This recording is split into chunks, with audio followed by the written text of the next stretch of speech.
Well, hey, everybody, and welcome to another episode of Keys to the Shop, where we give you insights, inspiration, and the tools you need to grow as a coffee service professional. My name is Chris DeFirio. I'm your host for the show, and of course, I'm always happy to have you here. Don't forget to subscribe to the show.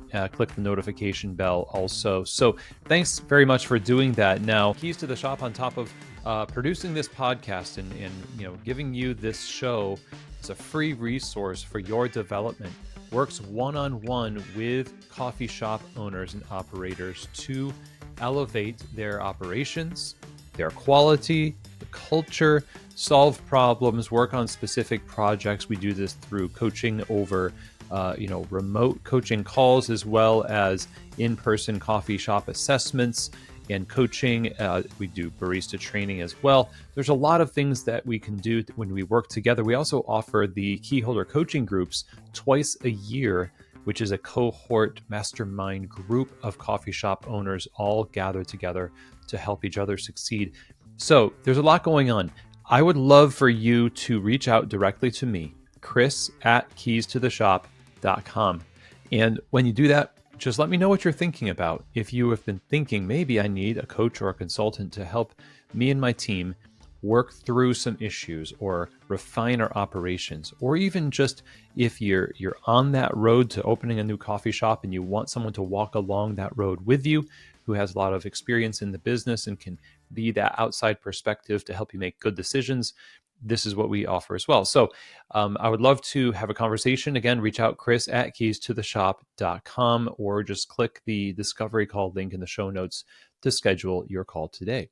Now, today's episode is brought to you by our friends at ArtoBrick. On Instagram, follow them at ArtoBrick, as well as the Pacific Barista Series, plant-based beverage phenom. These people have been the originals and preferred source of plant-based beverages the coffee world over. I'm going to talk about both of those wonderful companies later in today's episode. But right now, we're going to talk, you and me, about today's topic. We're going to jump right into the topic. And that is the conversation around repetition and guidance. Repeating yourself, giving guidance, and doing the reminding is sometimes seen as it's a tedious task. It's not always a tedious task. In fact, the contention today is that the role of repetition and reminders and guidance is somewhat of a permanent position that you have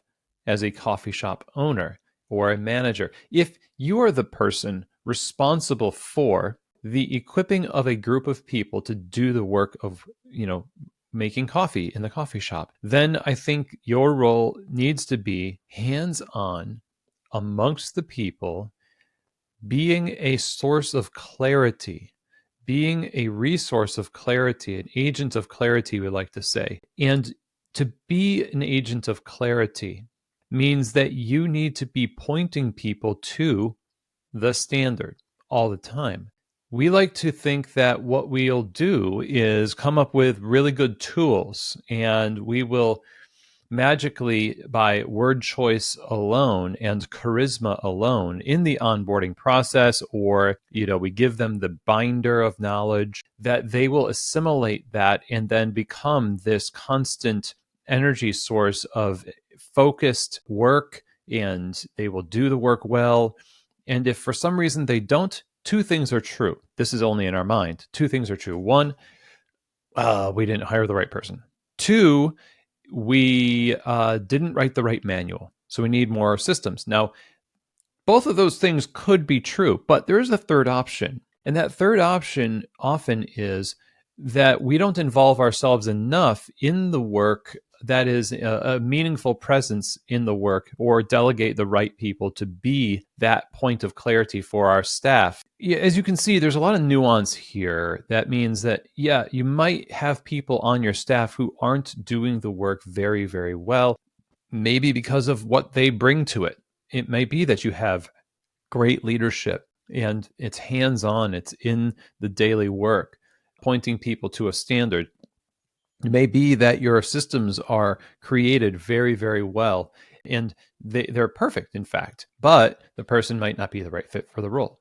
The systems might not be perfect. And in fact, they might be confusing or too general. They might tell them to do specific things that counteract other systems that you've got. So you do need all of this stuff together. But what I want to just double down on here in this conversation is the role that repetition and guidance plays in the business that shouldn't be a thing to just get rid of.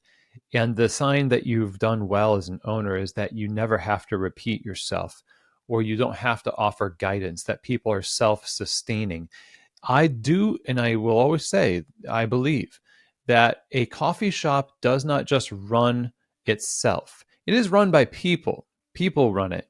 You are always going to have a role to play in leadership, and that influence you have, that impact you have as the owner of this space, is going to trickle into the system either in a positive way or in a negative way. If you're an owner with managers, and the managers are the ones who are the leaders on the floor, the way you talk to your managers, the way you remind them or point them and calibrate and curate their experience as a manager will have an impact on what the baristas experience as baristas. And so it's not about repetition being bad. It's really about how you approach it. If you approach it and just focus on the word guidance, guidance points to a direction, and our attention in the cafe is limited and sometimes needs to be refreshed. We ourselves, how many times have you listened to a podcast about leadership where it's told you something that you've heard before, but you needed the reminder, right? That R word, reminder. Yeah. The idea is fine for you, but when we have to repeat ourselves to staff, all of a sudden it's a problem. So it can be a double standard. And if we embrace our role as guides, we will approach these things with delight, with good. I get to contribute and still, have a role in the business. And in fact, a lot of owners tell me that they have trouble letting go of the things that they did in the business when they were first coming up, because that's how they learned how to be useful. But when they have people to do those roles for them, now we have this existential crisis, like, who am I? What do I do? We've got to learn to let go and embrace our role as a guide, as a resourcer, as an agent of clarity for all of the people that we manage.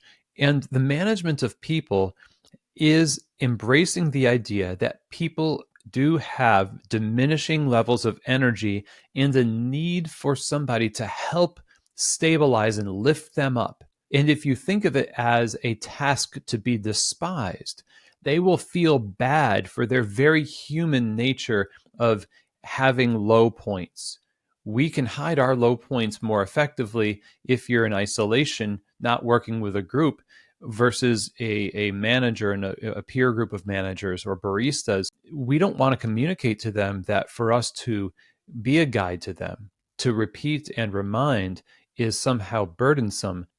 Unless, of course, these are things that they willingly and so frequently forget and make mistakes on that it's indicative of their own lack of contribution to the role. So in that sense, you have to make the judgment. Is it that they are having you repeat things because they're just almost refusing to learn? And what things do you find yourself repeating? So that's a question we've got to answer here today. If, for instance, you repeat the things that are the basics of the role, the recipes, procedures, things that after 2 or 3 months or so, people are just really, they are just not getting it at all. And you've got a track record. You can prove. We have not only documented it, we've had hands-on training, we've had verbal assent given, and we have verified that they understood what we were talking about, right? And they could do the work, but then all of a sudden they just flush the memory, or they refuse to do it. That is now in the realm of that person. That is not something you then need to say, well, I guess I'm always going to be reminding people of the very basics of the job. Really, the repetition and reminders and guidance that I'm talking about has more to do with the standards by which we judge our effective work, knowing that we're all getting tired and we have low points, but you're working with people who are trying, who are putting in the effort. You're hopefully hiring people that align with your values as a business, and therefore the repetition and reminders that you give them are not going to fall on ears that when they hear it are like almost offended by it. They're like, I need that. They are going for, like you listening to this podcast, they are going out to get the resource. They're already in the process of trying to figure out how to do a better job. And by dint of the fact that they are just an imperfect person like you, need reminders and help sometimes. It doesn't mean that they're doing bad work or they're producing bad work. It means that they, like anyone else, need help keeping the work focused onto a small target. So when you miss, you miss small. You don't go completely off the target. So when you hear me talking about repetition and reminders and guidance, it's not in the sense that you have to reacquaint people with things that they really should not have to be reminded about, and that the work itself is really suffering. It's more along the lines of when you're working with people who have learned the basics of the role, they still need your input and guidance throughout that, throughout the time that they're there. And part of that doesn't even need to be a explicit reminder. It can also be a reminder in the form of a affirmation or praise for the work that they're doing that aligns with the work that you love seeing happen in the cafe. If it's a barista's job description or a manager's job description to produce a particular effect in hospitality or an SOP or checklist, if you affirm their production of that or their execution of that, that is in effect a reminder. It is also a guide. It is a input that you've given them that, yes, that's what I want you to do next time, without actually saying it. And so it's important that we think of it that way, because we can be a little bit too explicit with our instruction and reminders and guidance sometimes. I would say this: you have a very special role as an owner. And if you're in the daily work right now because you're just getting started, you're going to get to the place as you grow the business, whether that's in size or the amount of business that you're doing or the complexity increases naturally over time. You're going to do more of this thing that I'm going to share with you than you did before. And it's good, and it's probably one of the highest contributions that an owner has at that level. Well, hey, everybody, it's Chris DeFirio. I want to talk to you really quickly. We'll get back to our episode. I want to talk to you about our sponsors today. Of course, we have Arto Brick in the Pacific Barista Series, plant-based beverages. First, Arto Brick. If you go to their website, arto.com, you're going to see an amazing array of different products in tile work, stonework, hard surfaces.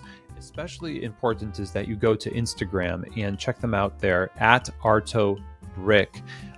They want to have a conversation with you about what you need to make your coffee shop really stand out and produce that kind of feel that customers like in a space, to feel a sense of place and uniqueness that the kind of work they do it really does contribute to. So Armin is waiting to talk to you. Tell him that you heard about Arto Brick by listening to Keys to the Shop. DM Armin at Arto Brick on Instagram and tell him Keys to the Shop sent you. Now, over at the Pacific Barista Series at pacificfoodservice.com, you can find the world's premier and preferred plant-based beverages. These performance beverages are designed for baristas, and they stand up to the heat from steaming. They produce great texture for latte art. The balance of the beverage focuses on the coffee, so the beverage is a complete package. You know, this is what you want from a medium that is the bulk of what a latte is, right? So if it's oat milk or almond or anything else like that, this is what they're after, and they have designed it specifically to delight your customers. And so go to pacificfoodservice.com, check out what they have, and get samples. Try it for yourself. I think if you want to use the best for your customers' plant-based beverage needs, go ahead and choose the Barista series from Pacific. That role that you play as an owner, I think that's like the final level, like one of the final levels. Let's say you have leadership underneath you that is helping you run the cafes and the different departments. It is to be a resource and cheerleader and a very specific affirmation giver. Lots of different ways of saying basically that you are the people person that you want your baristas to be to the customers. And therefore, you kind of complete the circle as the boss. And you can be practicing that right now in your role. You are going to use a combination of presence, words, planfulness, and tactical things like actually giving people really specific kinds of guidance and SOPs and checklists related to those SOPs, managing the expectations of shift responsibilities based on the flow of business over the course of the years. As it changes, so does the structure. It has to change. That structure changing is based on the work that you do. And if you're not the person that's guiding people and reminding people of the why behind the what and the excellence of the work that we're striving for and what done looks like across the different parts of the business, then it's easy for it to just not get talked about until it becomes such a problem that customers notice it or your staff start to burn out. And so who is it that's going to be the objective observer of the thing, of the whole, and then addressing some of those parts? A large part of that is going to have to be your responsibility working with others who in small part do the same thing. And as you get down to the smaller parts of the business, those intentional observations that are made within those responsibilities that a barista has, that a manager has, that an owner has, you cover all the ground. And it is all a form of reminding oneself, reminding others, and guiding others and being a guiding presence. And I guess if you forget about the idea of repetition and repeating yourself and reminders, because that might signal to you that it's because somebody is just not paying attention and that kind of stuff, just embrace the idea of guidance. People will opt out, whether through behavior that you are going to have to, separate yourself from by either some disciplinary action that corrects it or through letting people go, or by, working with them and challenging them and, resourcing them to raise themselves into the thing that you have pointed to as the standard. And it's not just verbal. Like I said, it's systems based too. So if you've got a manager, for example, that manager needs to know, what does it look like for me to do a good job? Reminders and guidance is part of that equation.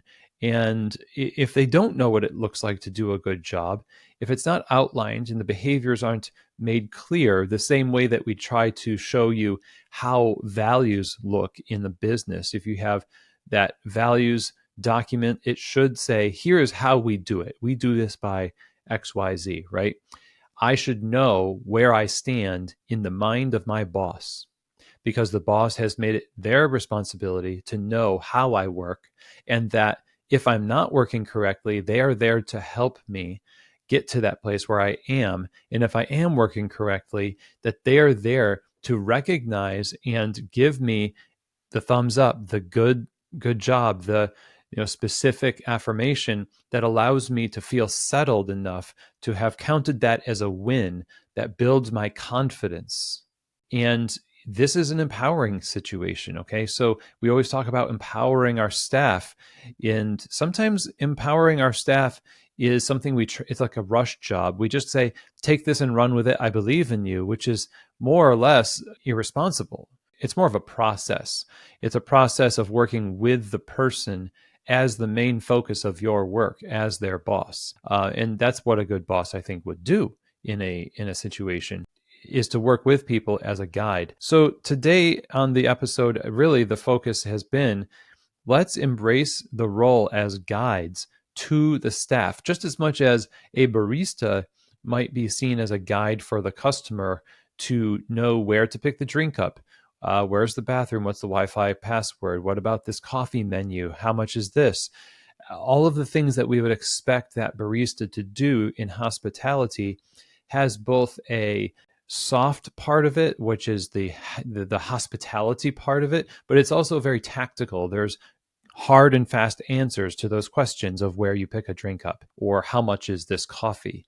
In the how of your communication becomes the hospitality. If you bring that into the owner's purview, then think about your staff as your customers, and you're being tactical, but you're also being empathetic. You're having some soft skills mixed in there to be somebody who, with boldness and joy, represents a standard that is a constant thing brought before people's eyes as a guide that will remind them of what we're working for, because we need it. We need somebody to keep us on track. And think about Danny Meyer's book, Setting the Table. The old copies of this that were the most popular paperback covers had a picture of a salt shaker on it. And the reason why it had that picture on it was because Danny made the illustration, or at least one of his mentors did to him when he was first beginning his journey as a restaurant owner, that there is a place where you might put a salt shaker on the table. The customer takes that salt shaker and they move it all over the table, and it will get moved. It is inevitable. You can't get mad about it being moved.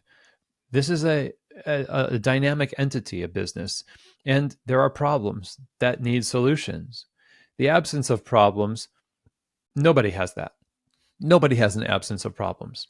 There are challenges, there are problems, there, even in the best places out there, and that is not, one day we're going to get to that point of perfection. There's always going to be the need to move the salt shaker. This is what it says in the book. Move the salt shaker back to where it goes on the table. And the more you do that, it's not like the less it migrates, but it won't migrate so far that it just falls off the table. So if you refuse to move the salt shaker back into the center of the table, if you say, well, it's not, I shouldn't have to, people shouldn't do that, and you start posting memos about, hey, don't move the salt shaker away from the spot that I have it, now you kind of harsh the mellow of the whole thing. And it becomes harder to feel like there's, a positive environment in this business. To a degree, this is true. Now, if you take the analogy too far, you might say, well, is this excusing people from constantly trying to create problems that I constantly have to fix? There are ways and means of creating solutions where you might have this illustration break down a little bit that will prevent future problems from forming. We have a whole episode talking about don't waste problems. But keeping short accounts or not letting things go off the rails too long or too far is part of your job. And that's the work itself being done by the people, but it's also the health and perspective and clarity that the people themselves have about the work. This is why we encourage you to have that manager's landscape where you are studying your people and understand where they are in their minds and their hearts and their work, so that you can come alongside them and be useful, to be that guide, and then embrace that role that you're going to be for them. You're going to be for them. That's what hospitality is. That's how you show hospitality to your staff. You're doing things for them. And so today's episode is kind of a reminder, ironically, of how our role is a guide and a reminder to people of the standard that we are constantly after, and that we all, you included, need to be in this reminding conversation. The refocus, the salt shaker back to the center of the table, the guiding to the why behind the what. Let's embrace that as leaders and see if that doesn't really transform the way that you find fulfillment in your role and your staff find that they're actually getting what they need to do the work even better than they thought they could. And the end result of all of this, of course, is that customers get a more consistently excellent experience at your cafe because you are focused on guiding people to a high standard all the time. So we hit it more often. So that's all I have to share with you today. I hope that's helpful. If you have any questions, comments, or feedback for me about today's episode or pushback, and maybe, Chris, this one, I don't agree with you. I will say this as a caveat. So, I don't think this is me walking this back, but it all depends on the person and the situation. At the end of the day, reminders, repetition, and guidance in some part play a major role in how a cafe will work. So that's all we have to say about that today, but reach out. I'd love to have a conversation with you. And if you're interested in any kind of coaching or conversation about consulting, email chris@keystotheshop.com. And with that, I say goodbye. Thank you so much. And as always, I hope that this episode has truly given you keys to the shop.